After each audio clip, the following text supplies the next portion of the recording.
초등 2부 친구들 반갑습니다. 네, 저 임정태 전도사님의 형 임대진 목사입니다. 네. 진짜는 아니고요. 진짜 형은 아니고 우리 주 안에서 다 형제 자매이기 때문에 우리 임정태 전도사님 저에게 또 설교를 부탁했는데 제가 우리 초등 2부 오게 되었습니다. 아는 친구가 있을지 모르겠지만 목사님이 우리 초등 2부의 학부모입니다. 네. 네? 그 아이가 절대로 저에게 자기 이야기 하지 말라 그래서 제가 이름을 언급할 수가 없지만 목사님 좀 닮고 이렇게 조그만 친구가 있으면 아 목사님 아들이구나 이렇게 생각하면 될 것 같아요. 그런데 제가 그 아이 때문에 우리 초등 2부의 수준을 조금 다르게 봤어요. 제가 임정태 전사님에게 초등 2부 설교를 부탁받고 어떤 말씀을 전해야 하지 어떻게 설교하지 이렇게 고민하는데 저희 아이가 저에게 이런 말을 하더라고요. 아빠 유치하게 설교하지 마. 제가 깜짝 놀랐습니다. 아니 아빠 도대체 유치하게 설교하지 말라고 그러냐, 유치하게 설교하는 게 뭔데 이렇게 이야기하니까 우리 초등 1부처럼 여러분 안녕하세요 이런 식으로 설교하지 말라고, 저희는 좀 수준이 있다 이런 얘기를 하는 거죠. 근데 오늘 제가 진짜 이 초등 2부 와보니까 아까 찬양도 정말 오케스트라 너무 훌륭한 친구들, 아까 기도하는 친구 이렇게 모습 보니까 역시 우리 초등 2부가 정말 수준이 있다 이런 생각이 듭니다. 그래서 목사님이 설교를 굉장히 고민했어요. 어떤 말씀을 전해야 될까 이렇게 고민을 하는데 하나님이 저에게 주시는 마음이 우리 하나님께서 우리에게 아버지의 마음으로 말씀을 주셨던 것처럼 목사님이 비록 목사로서 오늘 설교를 하지만 아빠의 마음으로 여러분과 함께 부모와 자녀의 마음으로 함께 말씀을 나누면 좋겠다 이런 마음이 들었어요. 오늘 함께 말씀을 살펴보면서 하나님의 자녀로 우리가 어떻게 살아가야 하는지 함께 은혜 받는 시간 되길 바랍니다. 여러분 혹시 스프링 영양이라는 안 넘어가는데 한 장 넘겨주시겠어요? 스프링 영양이라는 동물을 아십니까? 네. 아프리카 남부 지방에 사는 수천 마리씩 무리를 지어서 사는 그런 동물이에요. 그런데 어느 날 이 사냥들이 함께 무리를 지어 달리다가 나중에 모두 다 절벽에 떨어져 죽게 되는 그런 사건이 일어나게 됩니다. 처음에 대부분의 이 동물학자들이 양들이 스스로 목숨을 끊은 건가 이렇게 생각하고 연구하기 시작했어요. 그런데 세상에 그 어떤 동물도 스스로 목숨을 끊을 수가 없게 되죠. 특별히 혼자가 아니라 집단으로 다 죽는다는 것은 불가능한 일이었어요. 그렇게 시간이 지나면서 여러 학자들이 연구하는 가운데 이 스프링 영양이 집단으로 몰살하게 되는 이유를 발견하게 되는데 자세히 살펴보니까 수천 마리가 함께 이렇게 무리를 지어 가다가 풀을 뜯어 먹을 때 이제 문제가 발생하게 되었어요. 앞에 있는 양들이 물을 뜯어 먹으면 이제 뒤에 있는 양들이 먹지 못할 거 아니에요? 그래서 계속적으로 뒤에 있는 양들이 앞에 있는 양들을 밀게 됩니다. 앞에 있는 양들은 뒤에서 미니까 그냥 달리기 시작했어요. 그런데 이 양의 특성이 무엇이냐면 집단에서 떨어지지 않으려고 하는 습성이 있습니다. 그래서 앞에서 뛰어가니까 뒤에 있는 양들이 같이 아무 이유 없이 같이 뛰어가기 시작했어요. 아무런 생각도 없이 앞이 뛰니까 뒤에 있는 양들도 함께 뛰게 되면서 끝에 벼랑이 다가왔는데도 뒤에 있는 양들이 앞에 있는 양들을 밀어서 다 같이 몰살하게 되었던 그런 사건이 있었어요. 참 안타까운 사건이죠? 네, 우리 사랑하는 초등 2부 여러분, 오늘날 많은 사람들도 참 열심히 일하고 있는 것 같아요.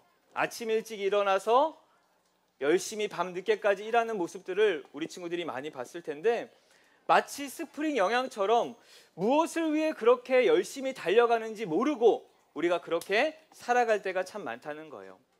지금 가는 길이 안전한 길인지 올바른 길인지 합당한 길인지 모르고 그냥 어떤 사람이 달려가니까 나도 달려가야지 이렇게 생각하고 쫓아가는 것이 참 많다는 거예요. 우리 친구들 혹시 학교 끝나고 학원 많이 다니고 있습니까? 나는 학원 5개 이상 다닙니다. 미술학원, 수학학원, 영어학원 5개 이상. 와, 이렇게 많아요? 목사님이 이전에 목동에서 사역했을 때 한 부모님이 저희 아들이 학원 10개 다닙니다 이렇게 이야기하는 거예요. 제가 깜짝 놀랐어요. 어떻게 초등학생이 벌써 학원을 10개나 다니나 이런 생각을 했는데 남들이 다 하니까 그렇게 나는 소외되니까 그렇게 학원을 다니는 친구들도 많이 있는 것 같아요. 잠시만 이게 좀 내려가네요. 네. 물론 성실하게 열심히 공부하는 것은 너무나도 중요해요. 그런데 아무런 목적도 없이 생각도 없이 살아가는 것은 위험한 것입니다. 마치 아까 우리가 봤던 스프링 영양처럼 아무 생각 없이 살아가는 것과 똑같아요. 우리 사랑하는 초등 2부 여러분, 우리 모두는 다 쉴 새 없이 그렇게 우리의 인생을 달려가고 있어요. 그런데 우리가 가는 그 목적지가 무엇인지 정확하게 모른다면 아무런 계획 없이 살아가는 사람과 동일하겠죠? 교회 다니는 것도 똑같습니다. 주변에 있는 많은 사람들이 다 예수님 믿으니까 그냥 나도 예수님 믿어야지 이렇게 생각하는 친구들도 있을 수 있을 것 같아요. 무엇이 참인지 거짓인지 모르고 살아갈 때가 참 많이 있다는 거예요. 바로 오늘 우리가 읽은 이 본문이 우리가 이제 가야 할 이 길 가운데 어떠한 마음을 가지고 살아가야 하는지를 알려주는 아주 중요한 본문이라고 할 수가 있어요. 오늘 좀 생소할 수 있지만 히브리서 말씀을 함께 살펴볼 건데 여러분 수준이 있으니까 제가 한번 질문 한번 해보도록 하겠습니다. 여러분 마태복음 누가 썼습니까?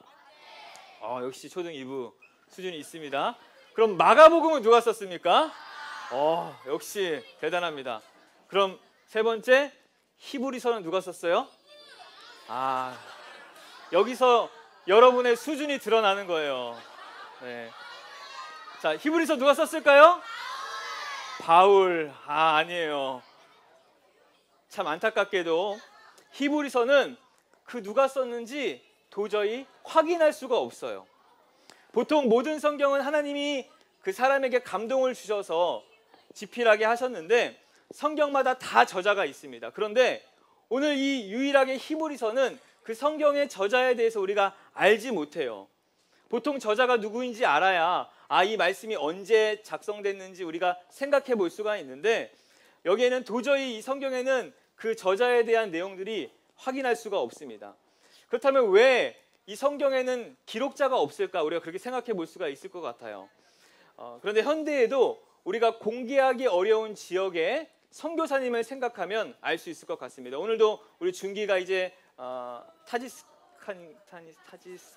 네, 아무튼 거기를 이제 가게 되는데 그 지역은 하나님을 전하는 것이 굉장히 조심스러워요. 그래서 하나님을 믿는다고 하면 핍박도 있고 어려움도 당하게 되어 있습니다.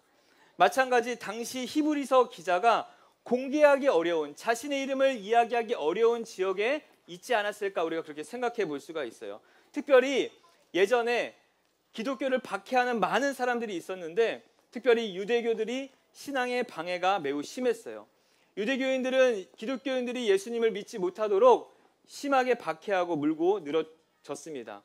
그래서 상당수의 유대인들이 기독교가 되는 것이 굉장히 두렵고 또 걱정이 되어서 이름을 밝히지 않고 하나님의 복음을 전하는 사람들이 있었어요.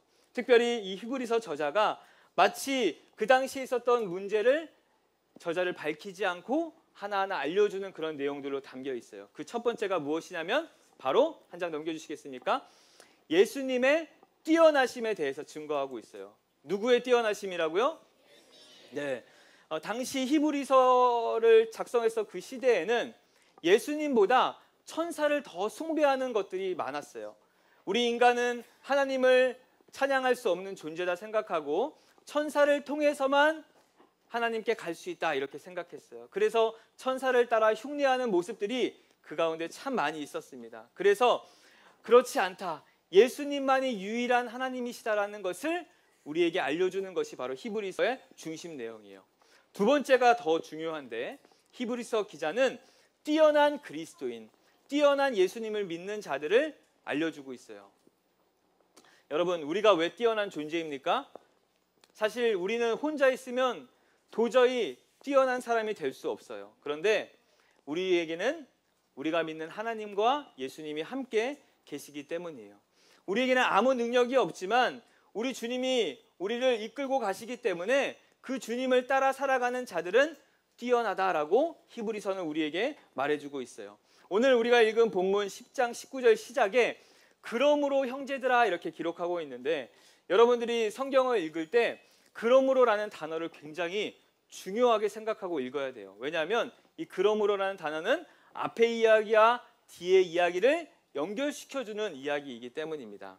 그래서 오늘 이 본문에서는 앞에 희망 없이 살아가는 그런 자들을 향해 예수님만이 유일한 희망이다, 그러므로 이제 너희가 어떻게 살아야 한다라고 알려주는 내용이 바로 오늘 우리가 읽은 히브리서 내용입니다. 우리 사랑하는 초등 2부 여러분, 우리는 예수님을 믿는 사람들이에요. 세상에 아무런 소망이 없이 살아가는 자들과 다르게 우리의 유일한 소망 되시는 예수님을 따라 살아가는 자, 특별히 그 놀라운 사랑을 받으며 살아가는 자들이 바로 우리입니다. 비록 살 소망이 없고 아무런 희망이 없는 그런 상황 속에서도 예수님이 우리의 힘이 되어주시고 우리의 능력이 되어주셔서 우리가 이 땅을 살아갈 수 있도록 우리를 이끌어 주시는 거예요. 아이가 절대로 자기 이야기를 하지 말라 저에게 부탁을 했는데 또 안 하면 섭섭할 것 같아서 한 가지 하도록 하겠습니다. 그 막 두 살이 이제 됐을 때였는데 추석 연휴라서 이제 집에서 쉬고 있었어요. 근데 아이가 아무런 이유 없이 갑자기 열이 나기 시작하는 것입니다. 아이들은 보통 그렇잖아요. 열이 많이 나잖아요.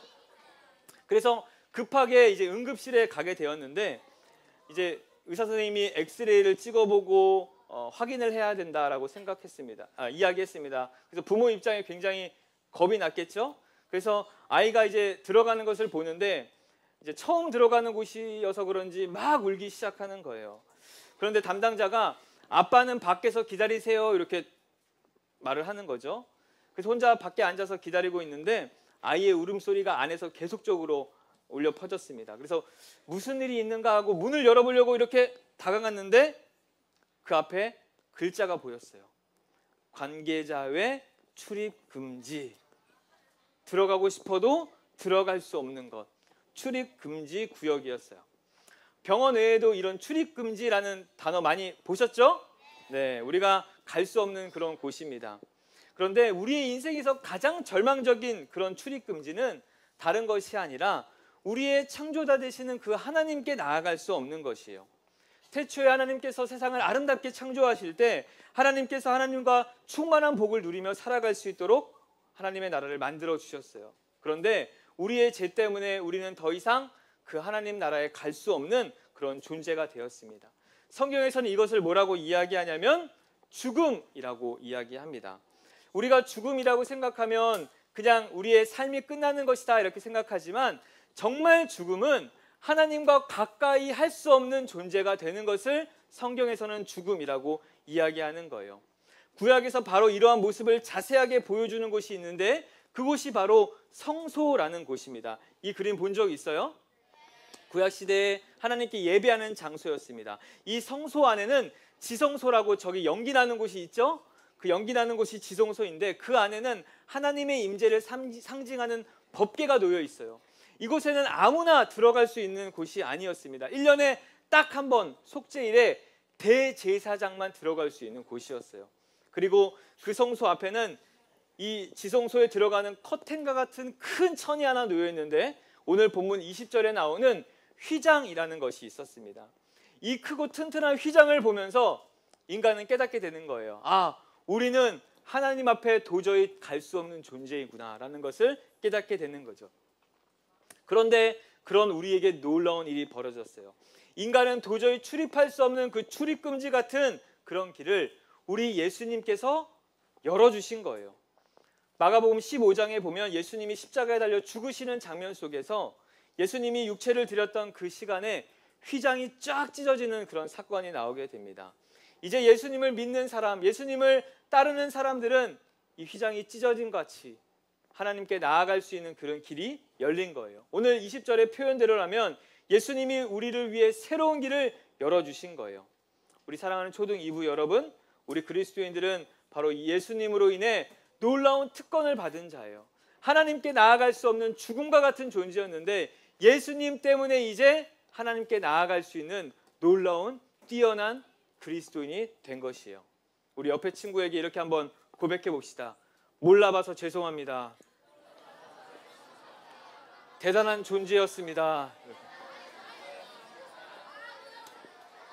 자, 이제 그렇게 뛰어난 존재인 그리스도인들이 어떻게 살아가야 되는지 오늘 본문에서는 세 가지로 말해주고 있는데, 첫 번째 한번 따라해 볼까요? 믿음으로 하나님께 예배로 나아가는 삶.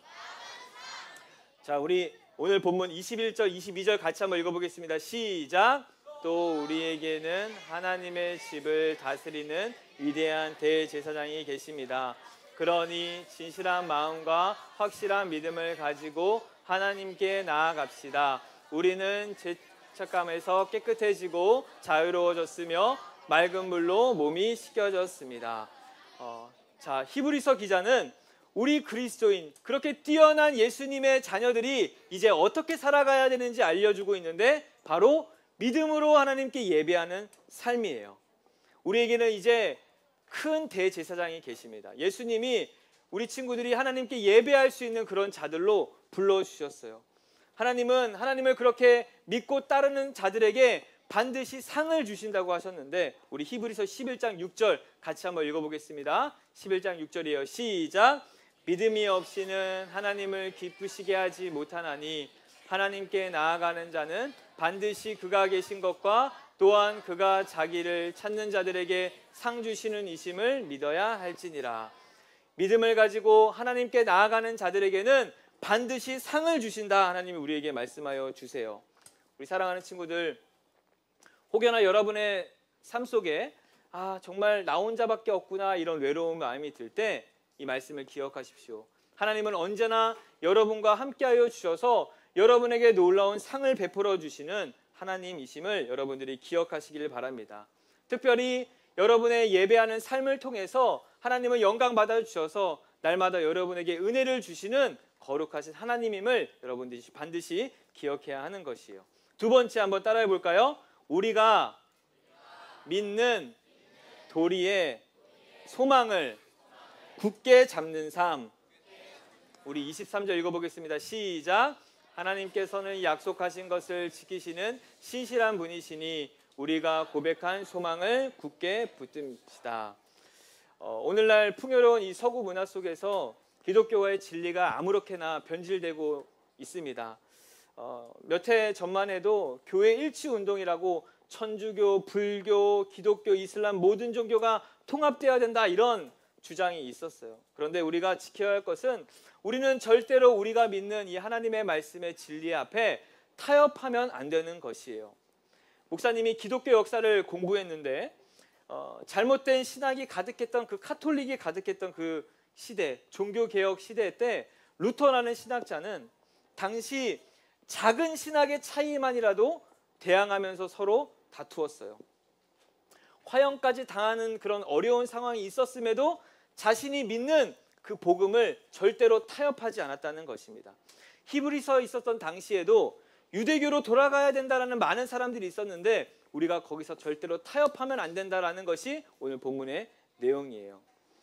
사랑하는 여러분, 우리 그리스도인 이 땅에서 절대로 우리가 버리지 말아야 할 것, 오직 유일한 하나님께서, 예수님께서 우리의 유일한 하나님 되심을 여러분들이 믿고 살아가야 하는 거예요.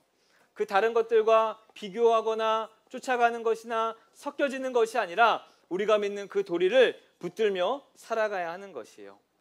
우리 사랑하는 초등 2부 여러분, 현재 우리는 모두 다 너무나도 편안하게 예배를 드리고 있습니다.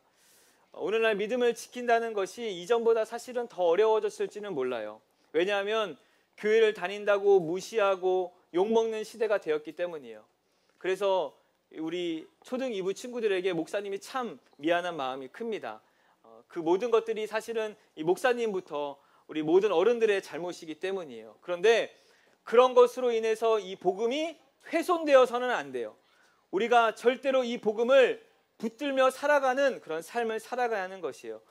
사도 바울은 로마서에서 이렇게 고백합니다.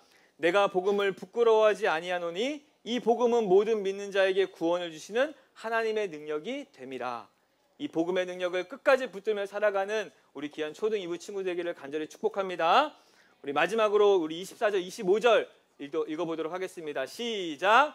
서로 돌아보고 사랑을 베풀며 선한 행동을 하도록 격려합시다. 어떤 사람들이 하는 것처럼 교회 모임에 빠져서는 안 됩니다. 그날이 가까이 다가오는 것을 볼수록 함께 만나며 서로를 격려해야 할 것입니다. 마지막 권면은 사랑이 넘치는 공동체의 삶을 여러분들이 살아야 한다는 거예요. 그리스도인들은 절대로 개인주의가 될 수 없어요. 혼자 살 수가 없습니다. 요즘 많은 사람들이 혼자 지내는 것이 너무도 편하다 생각하고 혼자 예배를 드리고 혼자 유튜브를 통해 예배를 드리는 그런 많은 사람들이 있는데, 우리 그리스도인들은 그렇게 살아가서는 안 돼요. 함께 하나님이 만들어주신 이 교회 공동체 안에 하나님을 함께 예배하며 그 믿음을 함께 지켜나가는 것이 우리 그리스도인들에게 너무나도 중요한 핵심 가치라고 할 수가 있어요. 특별히 서로를 사랑하면서 살아가는 것입니다. 나 혼자만 나의 유익을 위해서 살아가는 것이 아니라 옆에 있는 지체들을 더 사랑하면서 그들을 보듬어주고 격려하는 그런 존재가 바로 우리 그리스도인이 되는 것이에요. 우리 사랑하는 귀한 초등 2부 친구들이 우리 주변에 있는 지체들을 더 사랑하며 더 아껴주며 그렇게 하나님의 자녀다운 모습을 지키며 살아가는 귀한 친구들 되시기를 우리 구주 예수 그리스도의 이름으로 축원합니다. 우리 같이 한번 오늘 함께 우리 찬양대가 불렀던 찬양 같이 부르고 한번 기도하면 좋을 것 같아요. 언제나 우리를 지켜주시는 그 보호하시는 그 하나님만 붙들며 살겠습니다. 그 하나님 앞에 우리 고백하며 살아갈 찬양할까요? 아무것도 두려워 말라.